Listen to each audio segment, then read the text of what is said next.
How's it going, everybody? It's Pilot Flame, and we are back with another FPL video during this international break. And today we're going to be looking at teams to watch in game week 5. Now, we do this every 4 weeks and kind of give a 4-week period to give the teams kind of, a little bit of time to see how they develop over those 4 fixtures. And it typically goes around international breaks in the beginning of the season. So from game weeks 1 to 4, they play consistent games every week. And then there's an international break between 4 and 5. And it's the same for game week 5 to game week 8.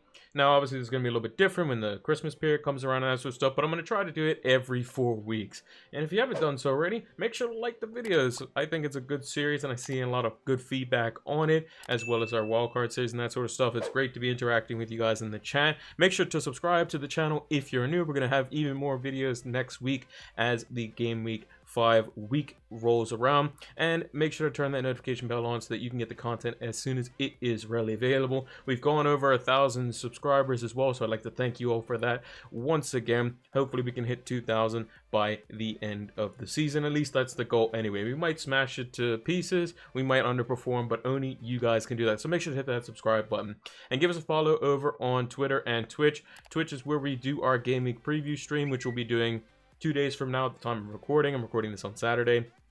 It'll be on the Monday, on the 12th at 7 p.m. EDT. And then we'll also have a deadline stream 1 hour before the deadline on the Saturday. Now, I did see the times for game weeks 6 and 7. I don't know if this is going to be the case for game week 8. But game week 6 and 7, the first game of the week is actually going to be on a Friday.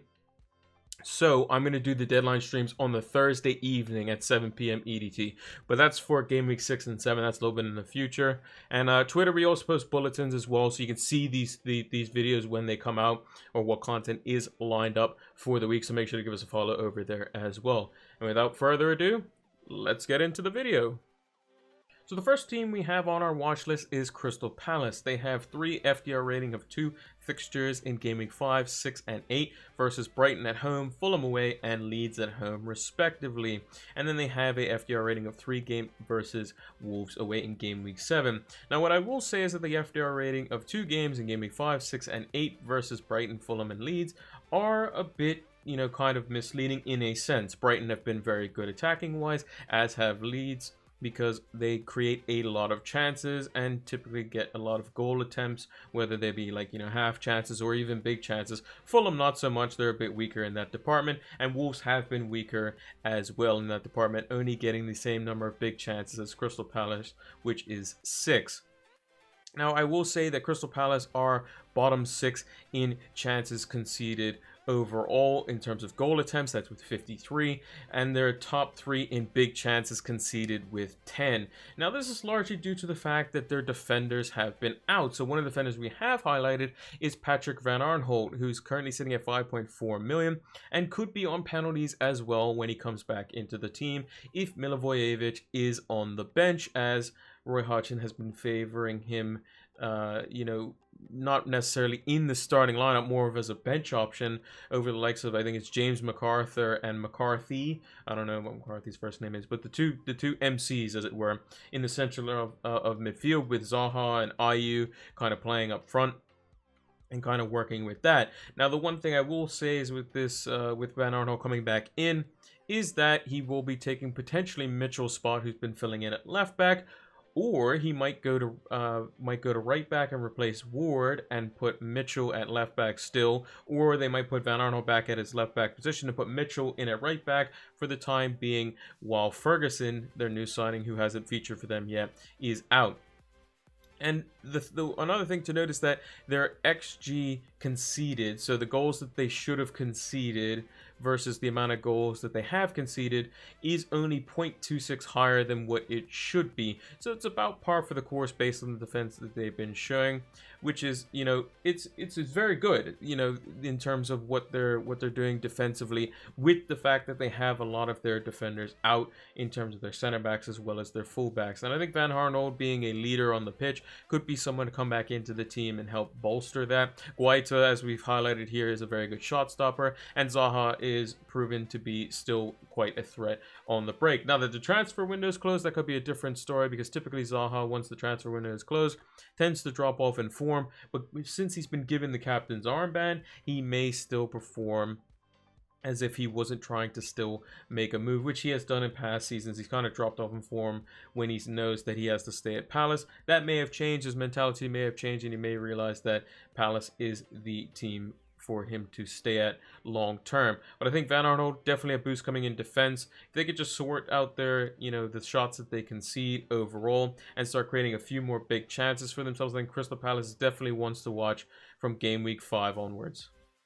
Now, the next team we have on our watch list is Wolverhampton Wanderers. They have 3 FDR rating of 2 games versus Leeds away in Game Week 5, Newcastle at home in Game Week 6, and Crystal Palace at home in Game Week 7, with an FDR rating of 4 versus Leicester in Game Week 8 before the second international break. Now, Wolves are a bit of a tricky one. They do have great fixtures up until basically the end of Game Week 7, and have had so since Game Week 3, but they haven't really performed. They got beat 4-0 by West Ham, and they only beat Fulham, who's conceded a lot of chances. They're up there in the top 5 for big chances conceded, and Wolves only scored 1 goal versus them.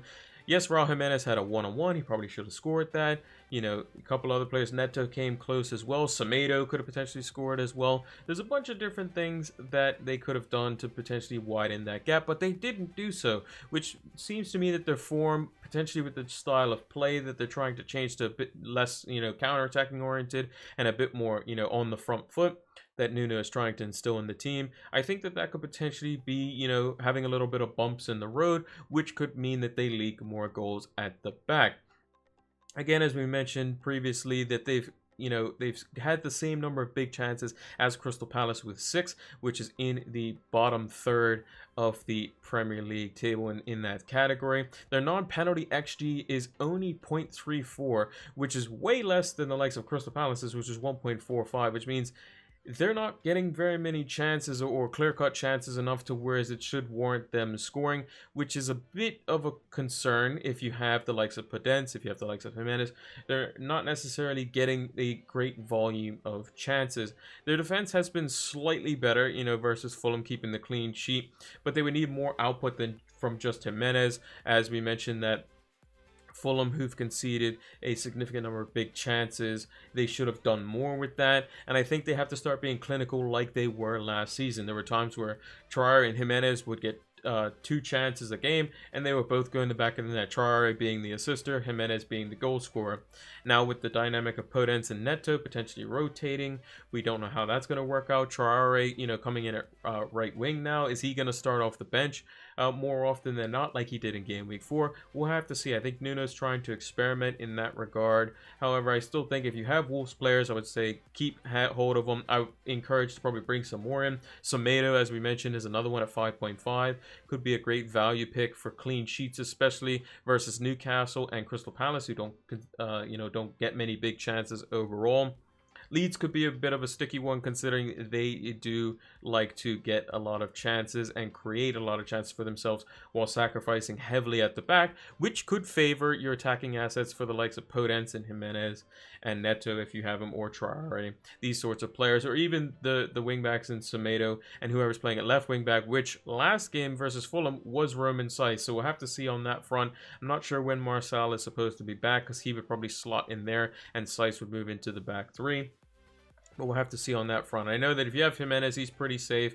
Podence is potentially a rotation risk, and Semedo is probably going to play, pretty much game in, game out, and he's probably going to play 90 minutes every game, unless Traore is on the bench, in which case he might put him in there. But I think Traore should be starting from, from the beginning of the game, because he's one of their most valuable players, because he has an attribute that nobody else has in the league, which is size and pace combined, which nobody seems to stop him, even in a 1v2 scenario. So I think Wolves are definitely a team to watch this week from Game Week 5 onwards.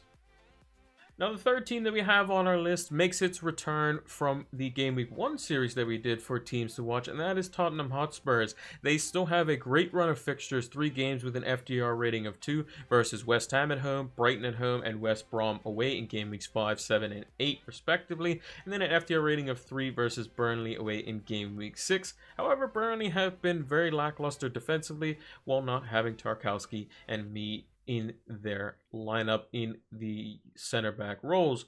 And I think that Spurs' offense is going to be more looked at rather than their defense, like Dyer and Doherty and these sorts of players were from Game Weeks 1 through 4. And I think these fixtures favor Spurs' attack. So we've highlighted 3 players here, all of which are going to be in the front line when fit and available. Heung-min Son is at 9 million. Bale is currently sitting at 9.5 million. Is scheduled to be back after this international break, and Harry Kane at 10.6 million after seeing a price rise from his original 10.5 million.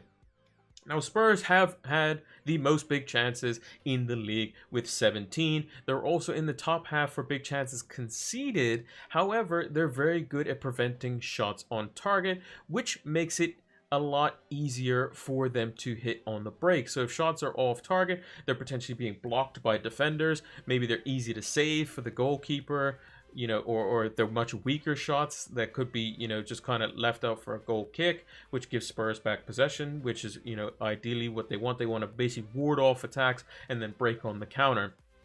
They only conceded 14, which is tied 7th, and their expected goals that they should concede versus the number they have conceded is 2.11. So they've conceded 2.11 less goals than what they should have, which is 8th among all the teams in the league, which is quite good defensively.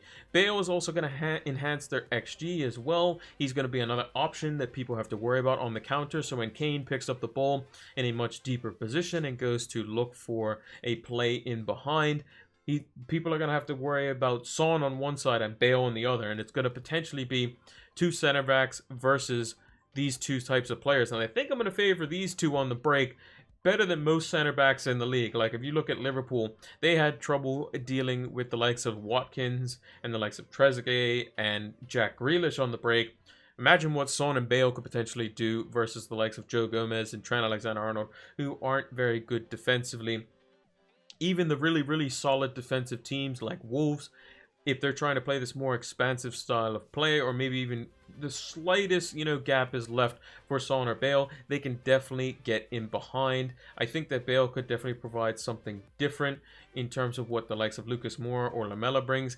Bale's very good at shooting from the outside the box, which is something that you have to consider. You cannot give him space. Yes, he is 31. Yes, he is very injury prone and has been, getting on a bit, as it were, over when he played at Real Madrid.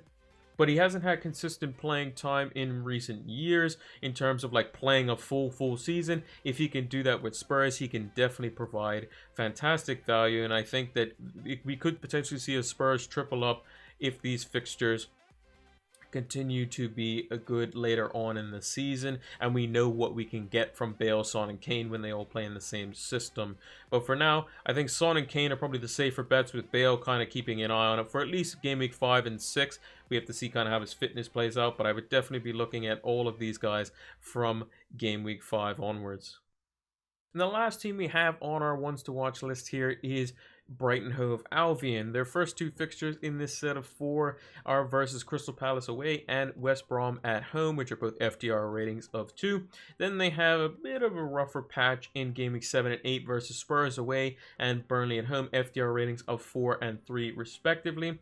However, Spurs have shown that they can concede some chances, and Burnley haven't been the greatest defensively. Mourinho will probably want to shore that up for them by the time they play Brighton, who are going to be quite offensive minded under Graham Potter.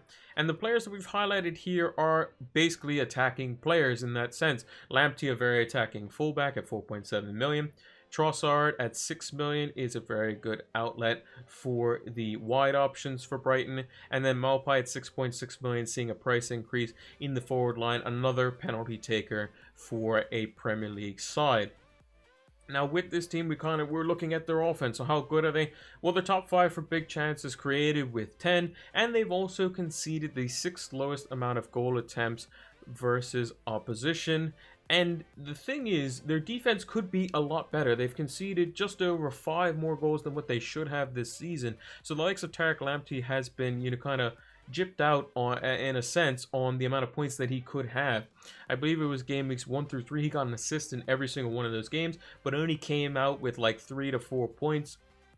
He came off one game hobbling due to injury before the 60th minute mark, where he did have a clean sheet, I believe, before he came off the pitch, so potentially some missed out points there, which is a slight injury. And, these sorts of things, Trossard hit the post a few times versus Manchester United.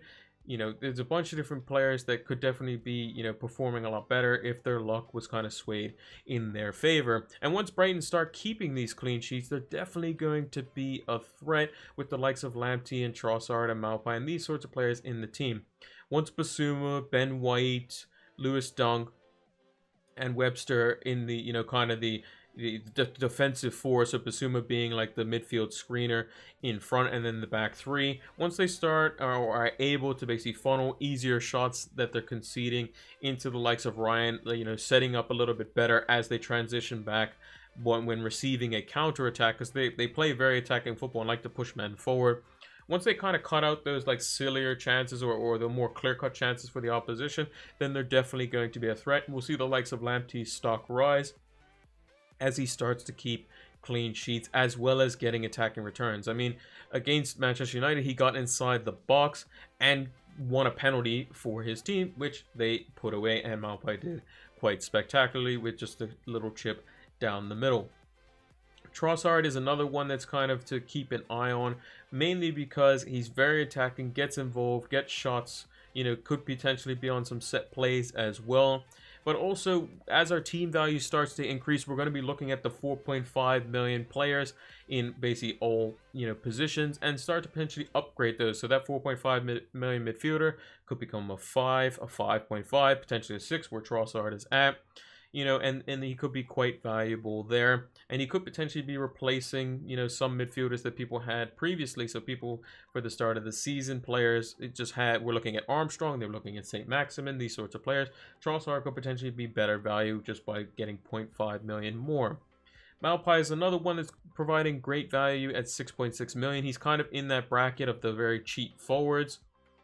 He was 6.5 to start the season, so the likes of him at 6.6. You have Callum Wilson in there. You have Patrick Bamford, another one. All these cheaper forwards. Antonio even in game week 8. These sorts of players, he's in that bracket, and he's one of the very few, apart from maybe Antonio when Noble's not on the pitch, that takes penalties for his team. I think Callum Wilson potentially does as well, but I'm still not 100% convinced, but I'm pretty sure he does for Newcastle as well. But Maupay is another one that takes penalties for his team. And Brighton being very attacking, I would probably bet on him getting more penalties, scored this season than the likes of a Newcastle over the course of a season. So I think he could provide great value there. So yeah, I think that Brighton could be very good and one of the teams to definitely be on our watch list from Game Week 5 onwards. And that's going to do it for this edition of Teams to Watch in Game Week 5 through to Game Week 8. If you haven't done so already, make sure to leave a like on the video, hit that subscribe button if you're new around here, and turn those notification bells on so that you can get the content as soon as it is readily available. And give us a follow over on Twitter and Twitch. Twitch is where we do our preview and deadline streams, which we will be doing this week, coming on the Monday, 2 days from now at the time of recording. That's going to be a preview stream at 7 p.m. EDT, with the deadline stream being 1 hour before the FPL deadline, which is 5 a.m. EDT for this week. As mentioned at the beginning of the video as well, for game week 6 and 7, the games are scheduled to start as afternoon games for Friday evening. So what I'll do is I'll move the deadline stream to Thursday evenings at 7 p.m. EDT, similar time to what we do the preview streams, just because I can't do any form of video recording or streams during the day, unfortunately. But give us a follow over on Twitter so you can keep up to date as to what videos and streams will be out for the week. I usually post them on Sundays, which will be at the time of recording. You'll see one tomorrow if you're following us over on Twitch. So thanks for watching, and until the next one, take care.